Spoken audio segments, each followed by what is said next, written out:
You say one of the key secrets to success is patience, and patience definitely doesn't just mean doing something and waiting. It means never giving up, like having that tenacity to figure it out.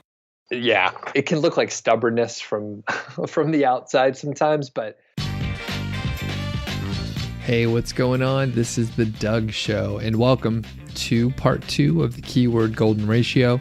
And that intro was me talking with my friend Dom Wells from Human Proof Designs and the Human Proof Podcast. Now, if you haven't listened to the previous episode, which is the Keyword Golden Ratio, part 1, you should definitely listen to the previous episode to put this episode in context. So I have to thank my friend Dom for letting me rebroadcast this baby. He interviewed me a while back and we did a 2-part series. First part was primarily around the KGR, as we call the Keyword Golden Ratio for short, and sort of the details around the formula, finding keywords and that sort of thing. This episode, part 2, is mainly around executing after you found all these keywords. So we talk about content. We talk about my team of hiring, freelance writers, how I do that. And by the way, you can get all the templates that I use for hiring people, actually writing the content, the materials and information that I provide to the freelancers so they know, what I need them to do. So you can get a hold of all that if you go to nichesiteproject.com. There's a green button. Click it. Enter your name and email address, and then I'll send you an email with a link to all the good stuff that we're talking about. So I'm going to send it over to Dom here in a second. But quick note, there is not going to be a Q&A section at the end of this episode. It will be the next episode because there were so many questions. So let's send it to the interview.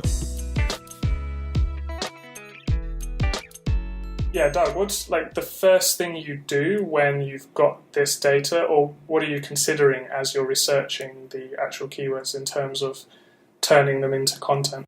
Okay, good question. I have a small team of writers that I sort of work with like on an ad hoc basis, but let's just sort of consider it for like an individual.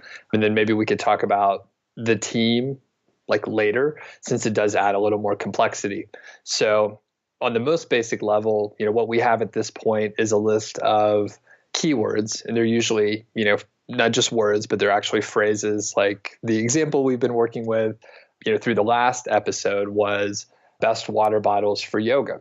So we could sort of, think about that. Maybe there's several iterations, best water bottles for, hot yoga. And, I don't do yoga, so maybe I shouldn't have used that example, but we'll just keep going with it. So essentially we have a list of keywords. And at that point, I'll just give you some like raw specs on what I'm sort of looking for. So I have a template and we'll also assume that these are affiliate, sort of review-based, non-informational posts. So these are affiliate-based reviews.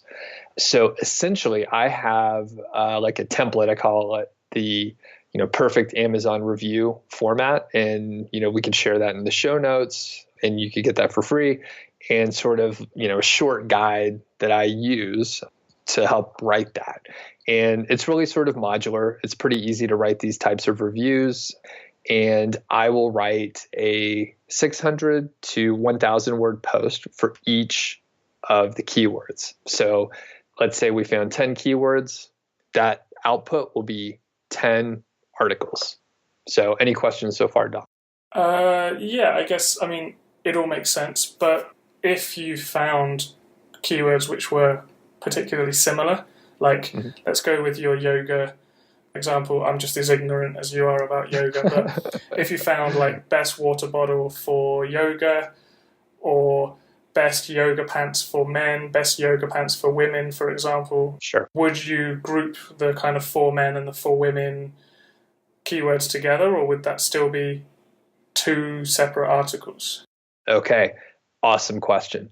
This is sort of counterintuitive, but I don't group them. So I'll publish them separately. And we could talk about the consequences of that in a second and what to do about it, but I publish them separately. So like I said, 10 keywords, you get 10 different articles as the output. Okay. That certainly makes it easier. Yeah. And actually, because I know some of the questions that you might ask, so I'll tell you about what might happen, and then you could ask questions as we go. Sound good? Let's do it. All right. So, Dom, you're probably thinking to yourself, what about keyword cannibalization? And if you're not familiar with the term, that means like you're sort of taking search results from your own site, right? So your example is yoga pants for men and yoga pants for women. Let's say for some reason that the yoga pants for men article is ranking for both of the search terms yoga pants for women and the search term yoga pants for men. So a little wordy, but essentially the wrong page is ranking, right? So that is a real risk, and it can happen. And actually it does happen. It happens some percentage of the time. It's less than you would think, but more than you would hope. So what you do, right, or what I do is I'll publish the articles all separately. So 10 articles are out there, and then I'll wait. I'll wait for like a month or 6 weeks and see what Google does.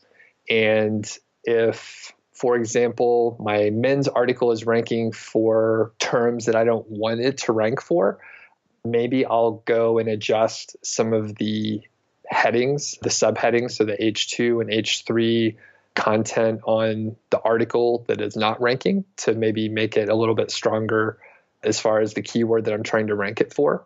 Maybe I'll add some interlinks within the site using anchor text that can help it rank for the term in which I hope it to rank for, and see what happens. I'll go to the Google Search Console, fetch that particular page to, re-index it, and then wait another, week or 2 weeks.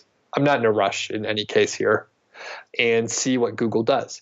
At the end of the day, right, it still may be the case that Google is ranking the page that you are not trying to ranking a term for which a page that I think I'm talking myself in circles here, Don, but the thing is Google is still ranking the wrong page. So what you can do, actually, before I go on, do you want to clarify that at all since I talked myself into a circle? Yeah, I mean, it's very clear for me because I've had these experiences as well. I'll give another example which might help explain it to anyone who's listening and scratching their head. So I had a website which was about darts, and one post targeted best soft tip darts and one post targeted best steel tip darts. And to me, it made sense to do them as separate posts. But what happened was best soft tip darts ranked page 1 for the search term best soft tip darts, and it also ranked page 1 for the search term best steel tip darts. And this was very frustrating because, first of all, it only ranked like position 9, and it wasn't going to rank higher because it wasn't quite optimized for steel tip. It was optimized for soft tip. And in fact, it was a miracle it got that high in the first place. And so it wasn't going to get any higher. And also, it probably wasn't going to convert because if anyone clicked on that article, they'd be like, but this is about soft tips. I wanted steel tips. So yeah, it's quite a frustrating thing. And I've seen it happen quite a few times. And I've done some of those things you mentioned. Like I try to go through that soft tip article and think, where is the word steel in this article? Like, I've got to remove this word. And then I might do some more internal linking to the steel tip one. I might make the steel tip one more optimized, maybe add 500 words to it. And sometimes that's enough. And Google kind of, it catches on. It's a machine. Sometimes it takes time to figure it out. And sometimes, yeah, like you say, it just doesn't. And you're just kind of stuck there thinking, well, maybe I'm not going to rank for that keyword. So I'm curious, you kind of seem like you're leading into saying something else that you can do. So one day it hit me, why fight with Google? Which seems so obvious now in hindsight, but I thought, well, if Google's telling me it's going to rank that page for the term that's not even optimized, maybe I'd never even mentioned the word on there, like the steel tip dart example that you gave. And I just moved the content over. So I create a new section on the page. So in your example, I would have moved the steel tip content over to the soft tip content, create a new section in there, maybe add a new intro so that people know that they're in the right place and they can skip ahead to, the section that they're interested in. And then I would simply 301 redirect the old article in which I moved the content from, and then redirect it to, the new page. So if I did any link building of any kind or any sort of other, just ranking signals, they would point to the page, which is now consolidated. And it seems to work all right. At that point, that page is actually optimized in some way for that term that Google was ranking it for, though you weren't intending on ranking it for that term. Okay, cool. Yeah, I've done that once or twice, and I did the 301 as well because I thought, don't want to... I mean, this article's not ranking anyway, but I don't want to kind of risk hurting the other article, so it's just cleaner to 301. And I think I saw it work once or twice, but then I saw it not work once or twice. So, like you say, you never know what Google's going to do. But I can certainly see why you would want to do that, because now the page is optimized, and it's like if it got to the bottom of page 1 without being optimized, now you optimize it, it's probably going to skyrocket to the top.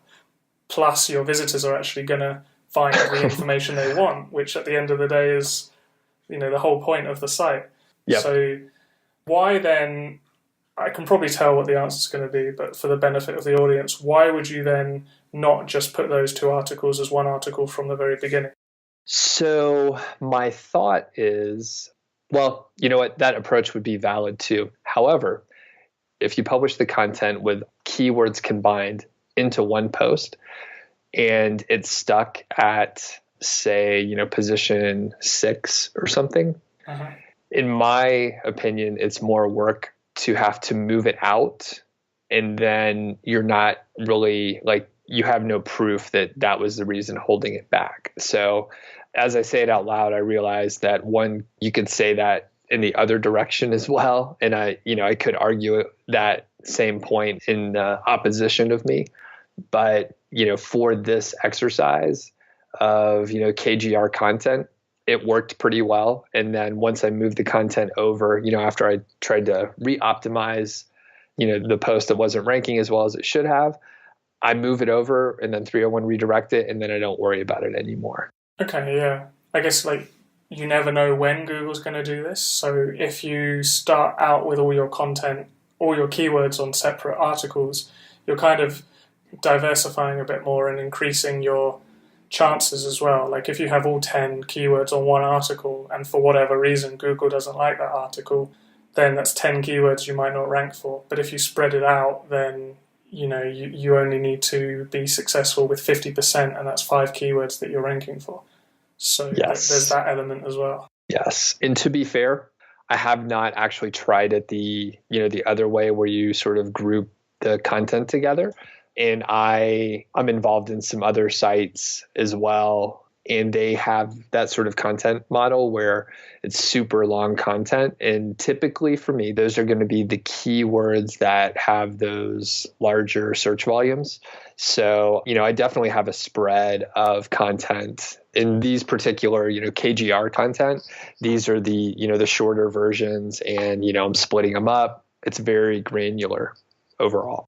Yeah, so that's an interesting point as well. I guess it depends on what kind of keyword you're doing. Like if you're targeting a 4,000 word monthly search keyword and you're going to write this 5,000 word post because you really want to, make it this kind of pillar content on your website, maybe with that one it would make sense to put all the other iterations and kind of LSI keywords all on the same article. But when you're doing these kind of low-hanging fruit KGR keywords, it makes sense to kind of just, it's like you're throwing the seeds and seeing what's growing. So I can follow the logic into doing it that way. I think it's a lot easier to organize your thoughts as well. Sometimes I've done keyword research and I've found 50 keywords, and I think these could all quite conceivably be 50 posts, but they could also be 20 posts, or they could also be 1 post, or they could also be 3 posts. And I spent 3 hours thinking, okay, I'm going to make these ones 1 post, and then wait, where does that one fit into it?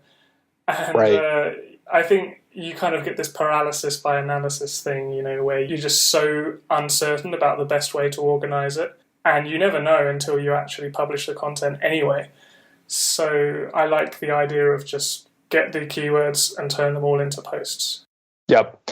And for me, the way I sort of like built the, my ad hoc team, they're all freelancers. I don't have anyone on staff like full time or anything like that. But, working with individual articles and, smaller pieces of work sort of made it easier to have this ad hoc system where I could say add more editors and writers pretty quickly without having to rely on them for a 10,000 word post and other content and everything associated with that versus 1,000 word where it's like a pretty small segment. So it's sort of a little risk management since, sometimes writers or freelancers in general disappear and don't do the work that you originally hired them for. So, yeah, I mean, we have about 50, 60 different writers on our payroll, so I totally feel those pains. And it's definitely a lot easier to find people that can write 600 words decent content than it is to find someone who can write like 4,000 word keystone. Yep. So that's kind of a good point as well, in that maybe you don't have to do things the best way, and maybe there isn't even a best way to do it on Google. But as long as you're actually able to do it, then you're going to get results. Like, your results speak for themselves. Maybe how you did it isn't the best way to do it, but if your site earned you 15,000, then you can, you get the right to say you don't care. Right. Thanks. Yeah. I think that's a key point, right? So like I sort of, organized this in the way that was easiest for me. But, if you're looking at this and you think Doug's an idiot for doing certain things a certain way, definitely test it, like try it how it makes the most sense to you. And maybe, grouping the content in a more logical way can be helpful, right? Maybe you silo this content. So you have some pages and subpages like child pages on your WordPress, I guess installation, I don't know the right word, but you're using pages and subpages and you're using like a pretty tight siloed type structure and architecture. Now, I'll tell you, that takes more time to manage and you have to think about things ahead of time. But, if you structure it in that way, then you have tons of relevancy like all built in and, maybe that makes more sense to you. So you give that a try. Yeah. Yeah, I mean, something I find myself telling people over and over again is just test it and see what works. I mean, I've had my results and I don't know whether I've tried building sites a certain way and not seen a modicum of success with that, and then someone else says that's the only way to do it, and then I've had success doing it my way, you've had success doing it your way. So the one lesson people need to learn is just try it and see if it works for you and find what does work for you. And I think even in your article that we mentioned, you say one of the key secrets to success is patience. And patience definitely doesn't just mean doing something and waiting. It means never giving up, like having that tenacity to figure it out. Yeah, it can look like stubbornness from the outside sometimes, but if you're taking the information and feedback that you are getting and adapting what you're doing, then you should be able to work out the system that works for you. And I'm sure if people try this and it doesn't quite work how I describe it, I'm sure there's a tweak they can make and, maybe it'll work better for them. But in my, specific data points, it seems to be working pretty well. Yeah, definitely. And, sort of last point on this before we jump back into more of the kind of practicalities of the content. I think there are many different case studies out there. And like you said in the previous episode, sometimes the person has had this success because they've been around a while and they've managed to succeed with it. But I think also there are some people who they just did something once and it's almost like they caught lightning in a bottle. Like they teach this method, and I think either you're not being 100% truthful about what you did, or you got really, really lucky and no one else is going to be able to kind of recreate this. But what we're talking about is definitely not that. So I'm just going to say to people, yeah, maybe you won't get 100% of the results that Doug got. Maybe you'll get better. Maybe you'll get 40%. But like the theory is sound and it makes sense. So just do it and see what happens. So anyway, let's go back into the content. So you kind of get stuff that's like 600 words or 1,000 words. How do you have a publishing schedule, or do you just publish it as it comes out? Or you mentioned earlier, you don't launch a site with 50 articles. So what do you kind of follow? So in this particular case, the site, had been around for a little while, I think about a year or so, if I recall, when I started publishing it. So essentially, I was publishing it as fast as I could. And I'll go ahead and describe my team a little bit, but just to give you an idea of the publishing of it, I would publish, 5 to 20 articles all at once. So I was batching all of my publishing in one day. So I know that some people will say you really should publish things once a week and you should space it out. It proves consistency. I don't know if there's any data to back that up, but I just published everything as soon as I could, as fast as I could, because I knew that those posts would get traffic right away. So there was no reason for me to hold it. And there were no ill effects. And it's been, 5-6 months. So I think should be okay. My team was I started small. So I started with one writer. And then I hired another writer once I, had the training process down and I was happy with the work from the first writer. And then I would hire, a couple more. I had maybe about 4 writers working for me. At one point, I wanted to stop doing the editing and sort of the formatting and kind of the setup inside WordPress for each post. So I asked one of my writers if she wanted to do, a little more high-end work, come on hourly instead of, fixed bid for her articles. And she did. So I had to train her to do editing in WordPress and learn how to use WordPress. She never used it before. And that worked out great. She's still working for me right now, in fact. So she's, US based. I pay between $8 and $10 an hour for the content manager / editor. And she takes care of, actually editing of the grammar. She makes sure that the content is in the voice of the site. She'll grab pictures from Flickr Creative Commons. She'll add some calls to action. She'll add links to Amazon. She'll add a YouTube video and then draft everything for me. So it's just in draft mode, and I can go in to WordPress, check out the drafts. It usually takes me about 3 to 4 minutes to look over an article and make sure it looks okay, make sure the links are going where they're supposed to. And then I just hit publish. So like I said, I would just go into my dashboard and publish as many things as I could. Okay, lots of food for thought there.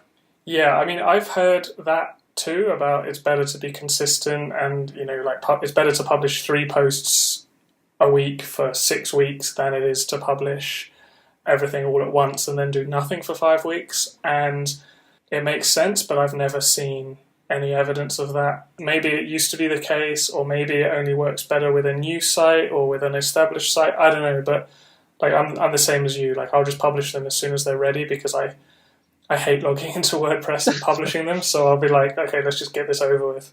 Yeah. And also, because Google's going to find some posts after an hour and it's going to find some posts after a week. And they're all going to take different times to kind of marinate in Google. So, just start the clock as soon as you can. Just thinking about it, I wonder if that's sort of an artifact from, people giving advice about starting a blog where, really it's important to be consistent and not give up. And then it's important to, sort of commit to publish once per week or something. But you and I are building, at least in this case, we're building affiliate sites to do a specific thing. And, that sort of consistency doesn't matter. So I wonder if it's just an artifact of advice to bloggers. Yeah, it could be, or it could be from the days before there was more of a notable sandbox. Right. It could be from the days when authorship was a thing, So it's sound advice, so I'm not going to kind of destroy it too much, but I feel like it maybe actually isn't 100% applicable to this kind of website. Yep. So something you touched upon then, you have someone edit your content and everything. So I assume, do you worry too much about making everything look pretty and amazing with like Thrive themes or anything? Or is it just not this type of content, you just want it to be well formatted and have links and then let it do its thing? Yeah, well formatted. And, there are, calls to action, hey, check out this specific item on Amazon. But, I don't have a flair for design or anything like that, but the site looks clean. And, that's kind of my approach these days, is less is more. You just want to, let the user and visitor be able to read the content. As far as like making it pretty and using, Thrive or other sort of visual editors, I don't do that. It would take more time, but I don't know that it would actually bring more revenue in. The ultimate goal, of course. Now, that said, I haven't done, CRO, the conversion rate optimization, and I'm just starting to learn about that actually for niche sites. And I mean, when it comes down to it, you would have to do like A/B testing and check if, a pretty format actually boosts conversions or not. A lot of times, things that you would test in an A/B test don't actually change much, and other things do, and you just never know which one it is. So overall, I'm not doing anything fancy. It's pretty much straight up, WordPress post. The other thing with like Thrive is I feel I use Thrive especially for like sales pages and stuff, but it slows down my pages. So I've definitely ripped it off of pages, because after I check the load time and then remove Thrive Content Builder from, a particular page and then check the load time, it was so dramatic that I started taking Thrive off everywhere except where I have to have. Yeah, that's interesting. I found that Thrive, it's an amazing plugin, but it is quite bloated in some ways. Like the fact that you have to upload the plugin via FTP a lot of the time, or cPanel. Yeah. But actually, if all the images inside Thrive were optimized, the file size would only be about 8 megabytes. Because we optimized it once, because my web developer got so frustrated with having to do it every time, he just optimized it. But then, of course, Thrive updated the plugin like a week later. So yeah. My kind of philosophy with using Thrive is I'm not going to mess around with stuff like that until the article's ranking and maybe it's in position 1 or it's getting a lot of traffic, and I'm thinking, let me see if I can do CRO. But I'm certainly not going to do that in the beginning. What I'll normally do is, maybe if I find a site is getting like 1,000 searches a month, or rather it's getting 1,000 visitors a month, and maybe it's only making a bit of money, I might find what normally is the case with a new site is that like 80% of that traffic is all going to one post. So then I might go in and see if I can play around with Thrive. But when I first publish stuff, I'm just going to hit publish and let it rank, and then I'll worry about moving call to actions and stuff like that. Yeah. Because you don't want to waste 10 hours a day for something that might have no result. Exactly. Now, I have a question for you, Dom. When you do make those changes, are you using a CRO tool, or how are you measuring the impact? It depends. Usually I'm kind of lazy, so what I'll do is, if a post is getting like 500 visitors a month and it makes $200, I'll make some changes, and it's usually changes with Thrive, so it's quite easy for me to undo those changes later.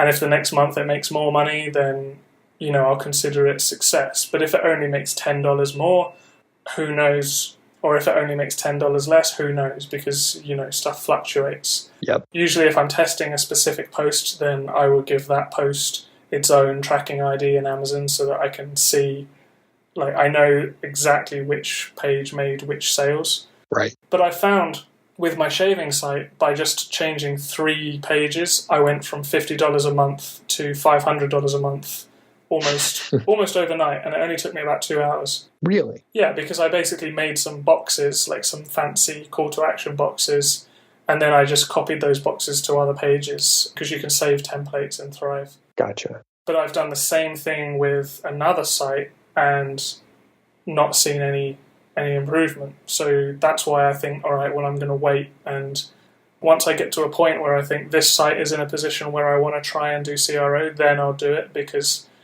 every site is different, every audience is different, and there are certainly some best practices and some things that you can test first, but right. You never know what's going to happen until you test it.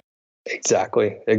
And I don't want to digress too much, but I'm working on another project, actually an even, I guess, more profitable site. And, there's actually less content on that site, but it's more profitable because of the, the keywords in the niche. But, there's enough traffic on the site where, making the tweaks that you're talking about and actually, pulling out a CRO tool that can do A/B tests where we get, incremental, 1%, maybe the $10 you mentioned was significant in one direction or another. And then, you get the compound effect of like these 1% increases. And like I said, the site's making enough to where these 1% increases are like, can be thousands of dollars each month. Yeah. So you also need to consider like the context. Yep. Yeah. So like with my shaving site, I did these tests to the top 3 pages, which were like the top 3 in terms of traffic, and they were positive. So then I rolled out the same changes to the top 10 posts. Then I added a bunch more posts and did link building and reinvested the new profit I had. And then later I noticed I had a different bunch of posts that were in my top 10 because rankings had changed. So I did the same changes to them.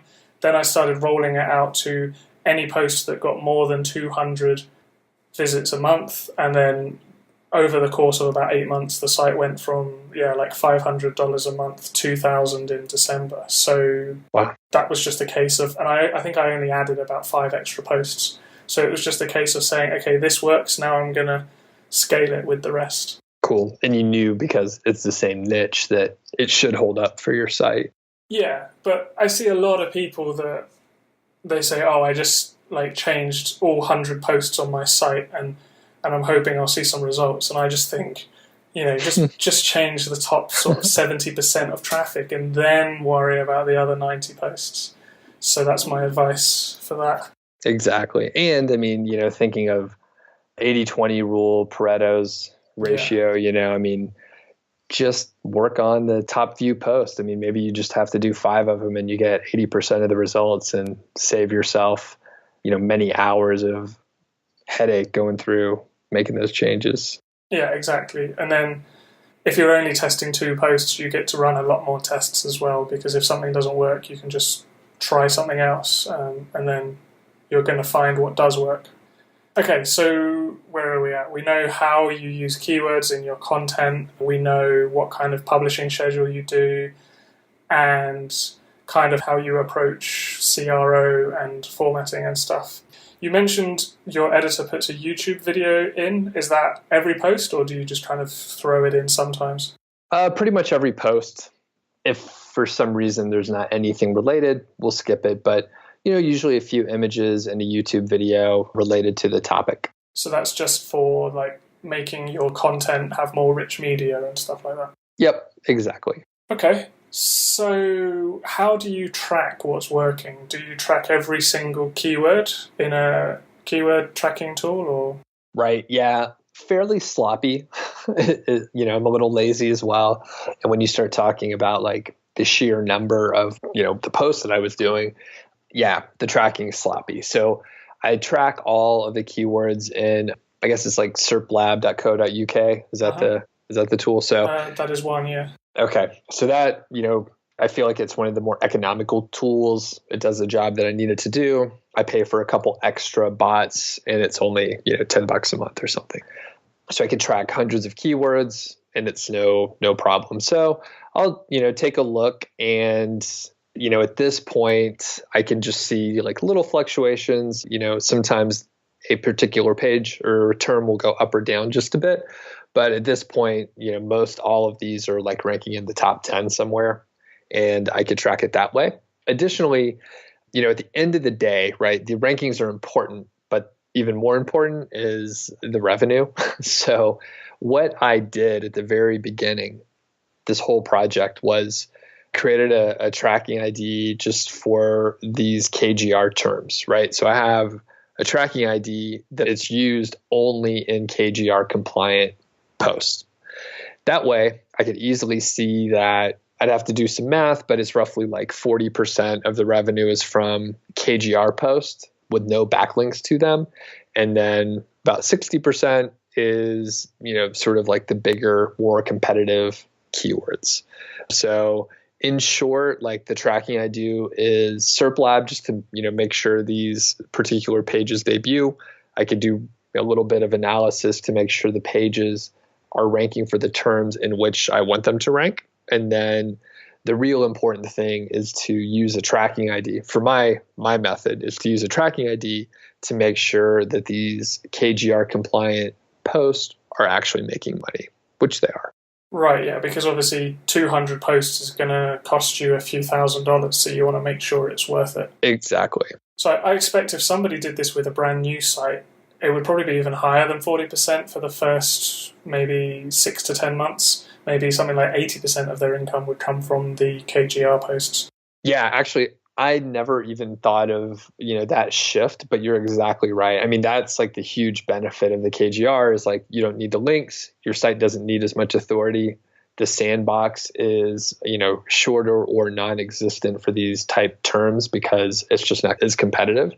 And you're literally one of 250 or less, results on the internet that are targeting it. So yeah, you're exactly right, Dom. I mean, if you launch a site and this is the majority of your content, like most of your revenue is going to come from these pages. Yeah, I seem to remember there was a lady who did the Niche Pursuits podcast a while ago. I think it was about 2 years ago. And I think she built sites purely this way. Like she didn't do any backlinking. She looked for all these kind of low-hanging fruit keywords and she made a significant income. So I expect, you could do it with just KGR posts and you could still make money. Although I think the hybrid way that you talked about in the previous episode is probably the best, in my opinion.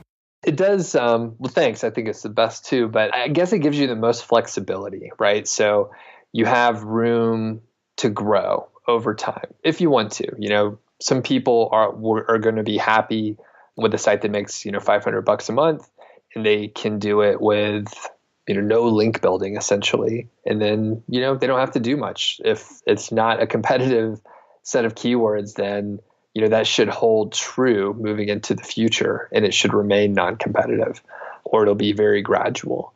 And then they want to get into it a little bit more and like build some backlinks and however they want to do that is up to them. But, they could grow their site into, full-time income essentially using the hybrid model. So that gives me another question. There are some niches where obviously they're so competitive that you're not really going to be able to target the more kind of traditional keywords. Like, for example, let's say drones or something like virtual reality headsets. That's probably, I haven't done keyword research for them, but I know how popular they are, that right. I probably wouldn't try to rank for best drones or something like that. So if you found a niche where there wasn't really an entry point for these more traditional keywords, but there were still a whole bunch of KGR keywords, would you still consider, or would you still recommend to someone that it was worth entering? Or, do you like to see that there is at least some sort of low competition keyword in the higher search volume? Sure. That interesting question. I would probably advise them to stay away. So, it depends on their level of experience, but, imagining sort of a beginner, I would probably say, just stay out of the competitive stuff because it's only a matter of time before the high competition or your competition for those highly competitive niches, they're going to come around and they're going to start publishing like content that will rank for KGR type terms. And they'll have so much authority that there's not much that you can do with it. But I try to stay away from like highly competitive just niches in general. Yeah, that's a good point. And I guess there's always another niche that's less competitive. So why fall in love with a competitive niche when you can find something else? Right. The only, maybe exception is if someone is really passionate about the topic, and, that would serve as an unfair advantage in some ways. Perhaps they actually have many of the products that could take original pictures of, and they can shoot videos, and they can, really do a nice job with knowledgeable content. That would make a difference. But if it's just an arbitrary niche that they, think could be profitable and they're doing it more for money than anything else, then, find something less competitive. That'll be easier to deal with. So. Yeah, that makes perfect sense. Yeah. So like when you're just doing a kind of affiliate site, like an Amazon site, and you maybe want to have 3 or 4 sites, and you don't care so much about the niche, and you're not producing the content yourself, it makes sense to stay away from these big authority niches. Yep, exactly. Okay, so last thing then, I don't think we need to do a third episode just for this. When it comes to link building, you mentioned you're very white hat. Do you how do you approach link building to these sites? Very methodically. So I typically just do guest posting, and I have a couple templates. I think I mentioned it in the last episode, but I have like a lot of free goodies that may be helpful. And if any of the visitors want these templates, any of the listeners want the templates, you could head over to nichesiteproject.com/humanproof, and, it'll be free. There's KGR information as well. And essentially, I sort of break down the process into sort of warming up the leads, in this case, and then, emailing people, bloggers in this case, to, ask for a guest post. So it's pretty straightforward, nothing really magical other than, getting down in the weeds. And the way I make contact first is typically, comment on someone's blog maybe a couple times, so they actually remember that, I contacted them and like read their blog. And that's really important. If you want to get a high percentage of, responses back, it's much easier to do if they kind of know your name already. Another trick that I use is, you sign up for their email list. And if you do that, you could actually reply back to one of the emails, and, people often are going to reply back to that, even if you're asking them for something. But, it's just an approach where you build a relationship with a blogger. So that works really well. And then, doing the guest post, I utilize the same sort of writing team where I can have people write the guest post for me, and then I put in links to whatever I'm trying to rank. Yeah, so pretty straightforward, nothing unusual. Yeah, so do you usually try and link to just the homepage, or do you try and link to some of your bigger money pages? What kind of anchor text are you thinking about?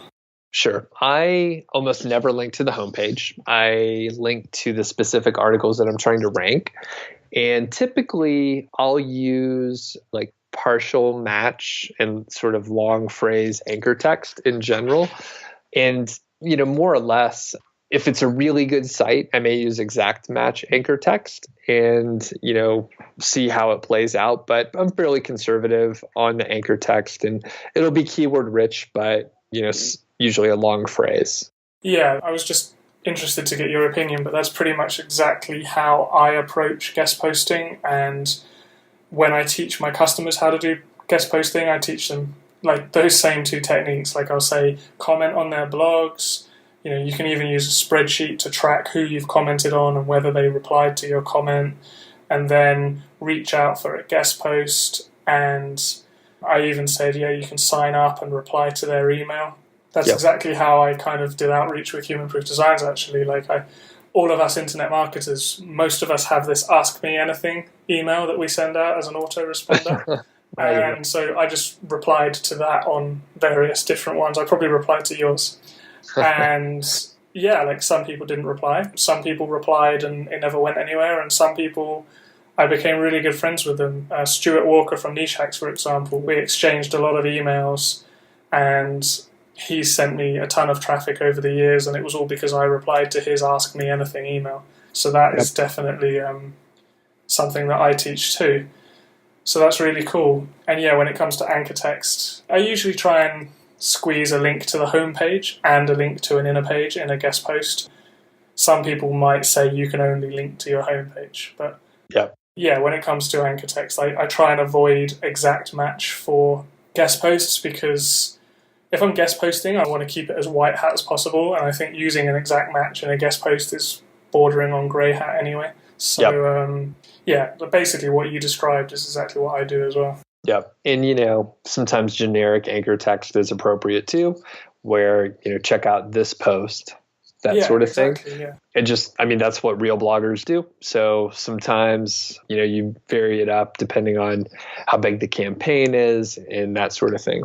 Yeah. Even if I'm doing something more like grey hat, like Web 2.0s or sometimes PBNs or something, I'll still not use exact match, because I think Penguin's much more likely to penalize you for over-optimizing quality links than it is for under-optimizing spammy links, if you know what I mean. Yep. And, it's, I guess one other thing to add around like guest posting is you should look for, different footprints to find blogs to guest post on than what a lot of people mention. So if you go to the big guides on like QuickSprout or Backlinko, for example, they will tell you and advise you to look for Write for Us or contributor type pages. Mm-hmm. But I never do that. I usually find like those are pretty crowded channels. Sometimes the sites aren't that great because they, have so many people contributing that, are doing link building.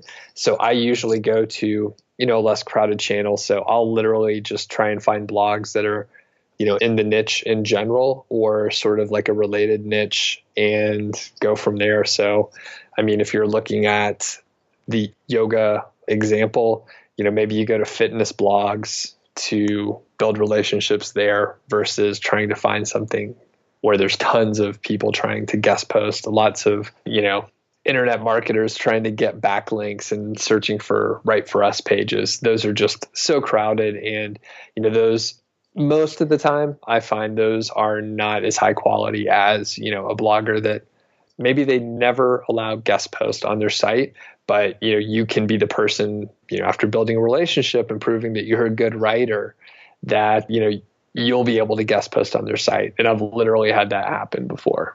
Yeah, that's true. I didn't allow guest posts on my site until I allowed my first guest post. So, and the person who asked to guest post, I don't even know who they were, but like it just came from relationship building. And I probably said, hey, why don't you guest post for me? And I don't think I've ever written a guest post for many sites that have a Write for Us category, because yeah, it's just all done from, like you say, being in the weeds and in the trenches and just building relationships with your niche. Have you had much success with outsourcing the actual relationship building aspect? A little bit, not on a large scale. So, at one point I had a guest posting service where I would, do this for clients. Yeah.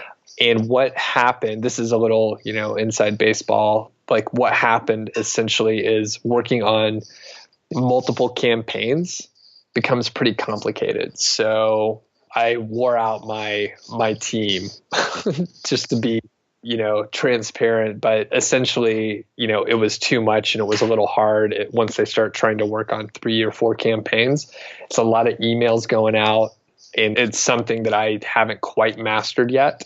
However, I am looking to do that. I'm actually working on another case study with the goal of changing a gray hat site that uses PBNs over to a white hat site, all the while, increasing earnings and hopefully selling it for over $500,000. So it's a huge project.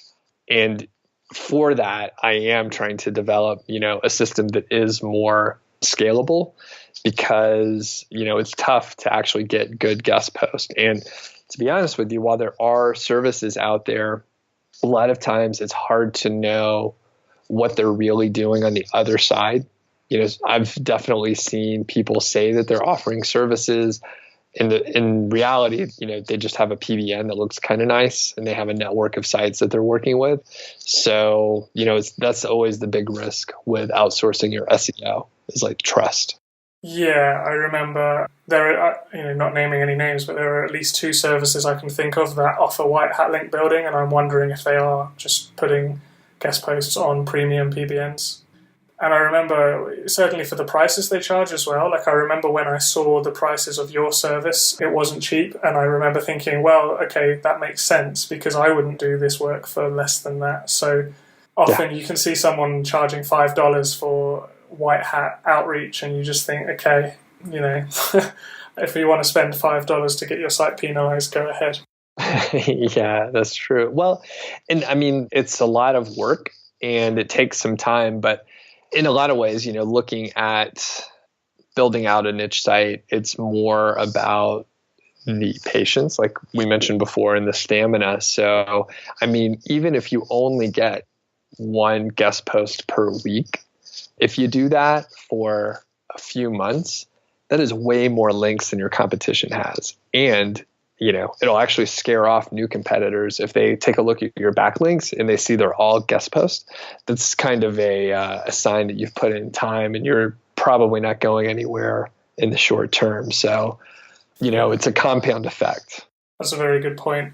And also, just to kind of close this section, if you've got a large portion of your site is these links that are these KGR articles, not links, these KGR articles that don't need links, every link you build is going to benefit all of them. So if you've got like 200 posts and you build 10 links to your homepage or to one of your main pages, all 200 posts are going to have their rankings increased as a side effect of those links. I've seen it happen all the time with my sites. So it's well worth just building some links, because you know that even if your target page is going to take a year to rank, every link is going to benefit your entire site.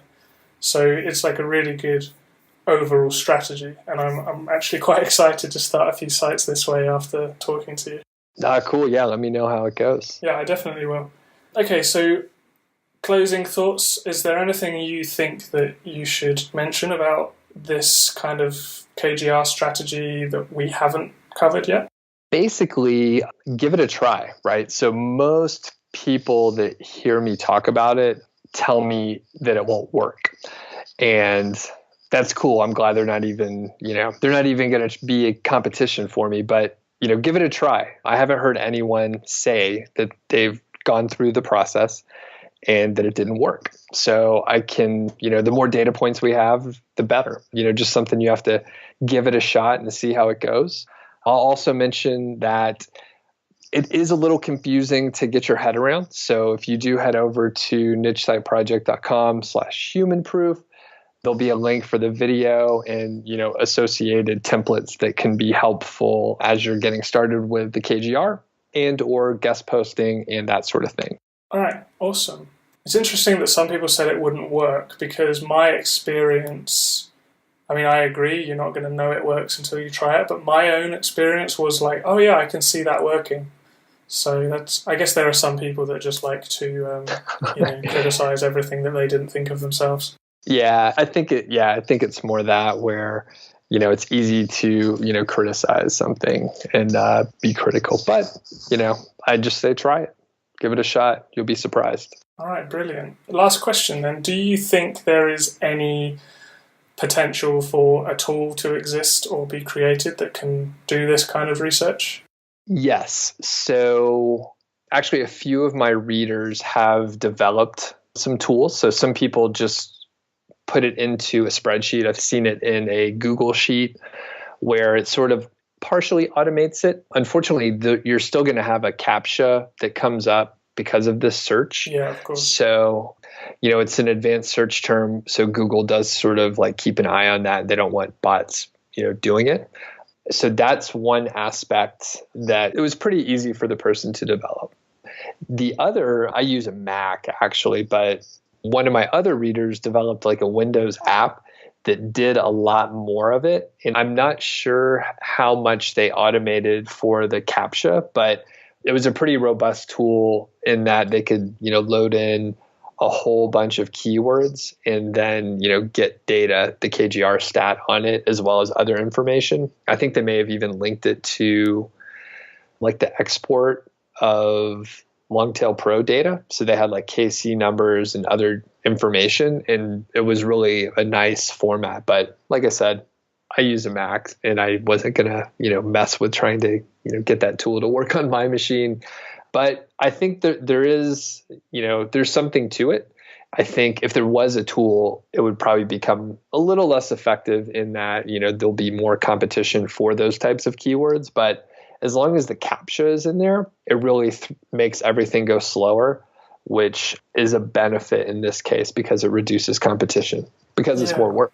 That's true. Maybe it's better to just not create a tool so that only the people who can be bothered to actually do the work can really benefit from it. Exactly. All right. Thanks again to Dom Wells and the Human Proof podcast. I will put links to the podcast and to his blog as well. And definitely check it out. Dom's a great guy. And so all the crew over there at Human Proof Designs. As I mentioned before earlier in the episode, no Q&A today. I thought we'll just save those questions for a pure Q&A episode. So that is coming up next in episode 7. And I'll quickly mention that we have some really cool interviews coming up with digital nomads. There's a very interesting intersection between like digital nomads, affiliate marketers, and I guess people that don't like their job, which is most people, especially if you have a corporate job and you're thinking, hey, I want to travel more. It's one of those like super common things that people want to do. They generally want to travel more, see the world and that sort of thing. And the digital nomad, I guess, movement really embodies that desire. So if you're interested in that sort of stuff, you definitely wanted to subscribe and keep an eye out for that. If this was your first episode, awesome. Glad to have you. Please do subscribe. And it would be awesome if you took a few minutes to rate and review on iTunes or whatever you're using to listen to this podcast. It would be fantastic. Really appreciate it. They tell me that it really helps. You know what? I don't know what it helps with, some kind of rankings or something like that on iTunes, but you know what? I have no clue. But it helps other people see that you enjoy the podcast. And if you do, I would appreciate it if you left a review.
You can tell your friends about the show. Maybe you're having a drink at a bar or something like that. And someone's like, hey, what do you do?